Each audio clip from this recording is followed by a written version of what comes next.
I wish good things to you who's watching this. I am Alexey, and this is episode 4 of Carcassonne Move of the Week, a series of videos in which I showcase the most spectacular play from the currently ongoing World Cup of Carcassonne. In round 4, Team Spain is playing against Team United Kingdom. The Spanish master David Garcia, with the screen name Estroncio and the blue meeples, is playing against the British player with the screen name StatMat, Matt Tucker, who's playing the yellow meeples. I am showing this game from the beginning because the move of the week this time is an opening move. Well, in fact, it's a combination of 4 moves, but the first move in the sequence of 4 is the key move that enables the whole spectacular play to happen. So far, there'll be a few natural moves at the start.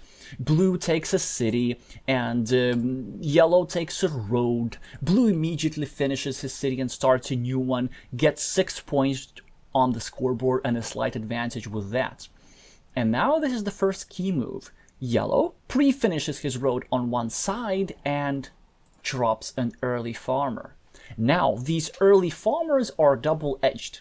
Currently, the field has only one completed city on it and only 3 points. However, if this farm grows to 3 cities or more, then this early farmer by yellow will prove to have been a nice tempo-saving move. On the other hand, if this field doesn't grow, then this farmer will be stuck with 3 points, and 3 points is really not a lot for investing an entire meeple. And the Spanish player immediately recognizes the situation and plays a key move right now. Because it's the opening and there really aren't many options, try to figure out the best move. I think you can actually figure out this one. But in case you want to just enjoy the show, I'll reveal the answer in 3, 2, 1. Now, blue here could play a normal move, they could just continue their city, or they could start a new city quite greedily and effectively in order to finish it as a lip-shaped city eventually.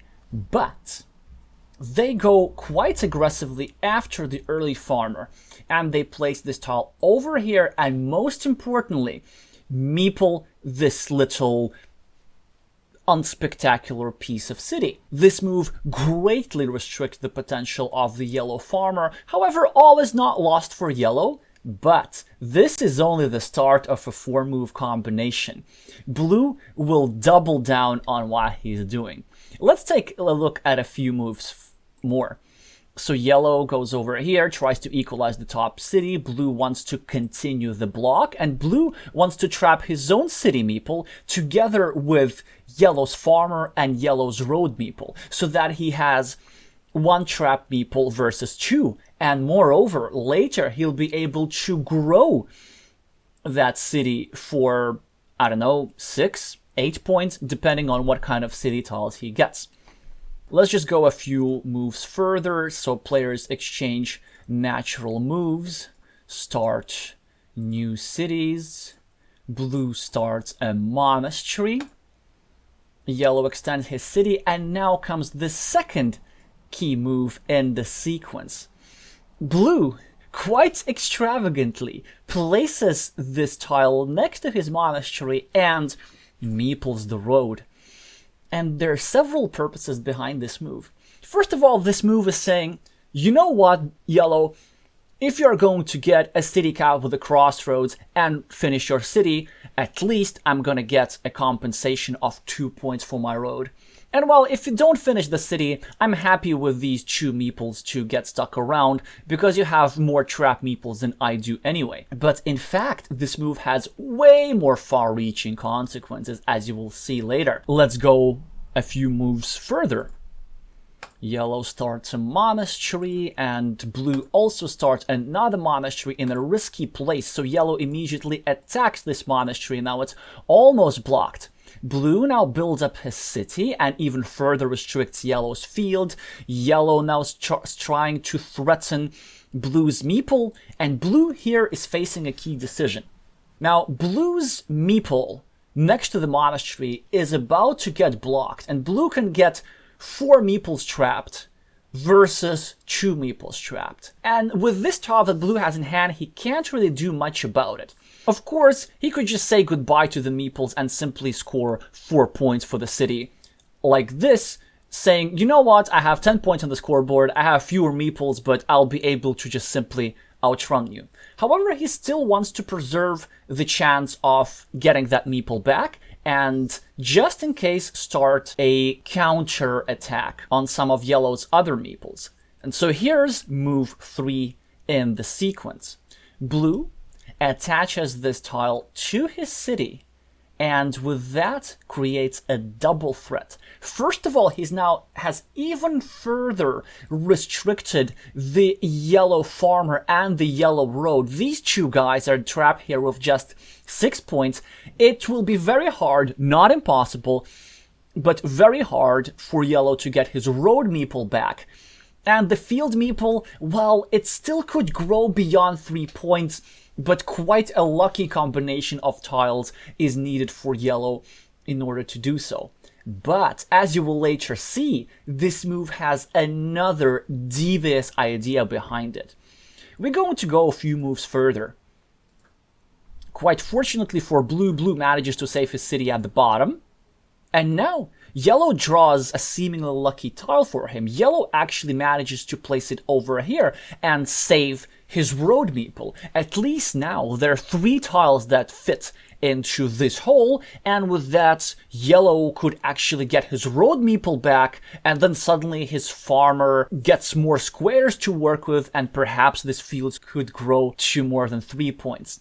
But the thing is, blue knew that such a move was possible, and in a second you'll see why this move with the double city caps over here was such a serious threat.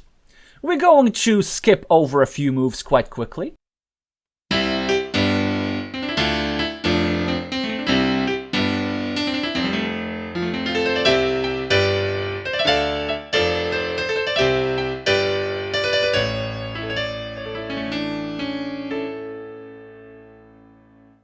And we reach the final move in Blue's devastating sequence. Blue now got the triple city tile, and I'm sure the more experienced players of you see what Blue is going to play right now, so it's a chance for all the beginners and intermediate players to pause the video and see if you can figure this one out. But for most of you, I'll reveal this answer in 3, 2, 1. Blue goes over here and finishes his 2-point road, and pre-finishes his monastery, and at the same time breaks Yellow City, because it will be next to impossible to complete Yellow City because there's so few tiles. In fact, there's only 1 tile left that fits into this square. Which is why, just to rub it in, on his next move, Blue doesn't use the city cap tile to score 4 points over here, for example. He takes no chances and places it over here to guarantee that the yellow meeple is trapped, and to also make sure that the field of yellow's field meeple has no chance of further growth for the rest of the game. To add even further insult to injury, on his next move he even further restricts the yellow city at the bottom, and currently yellow will be playing with 1 meeple for a very, very long time. Certainly a difficult position to be in when you're 15 points down on the scoreboard.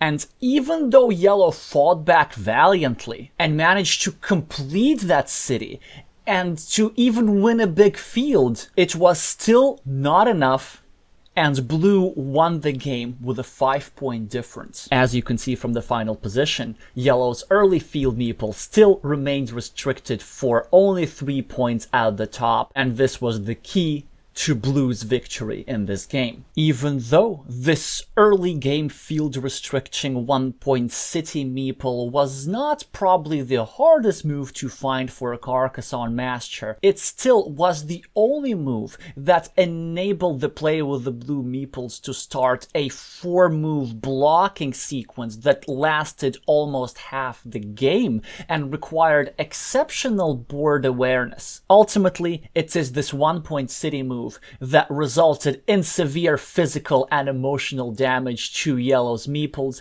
and enabled blue to claim victory in this game. And this is why it is this week's Move of the Week.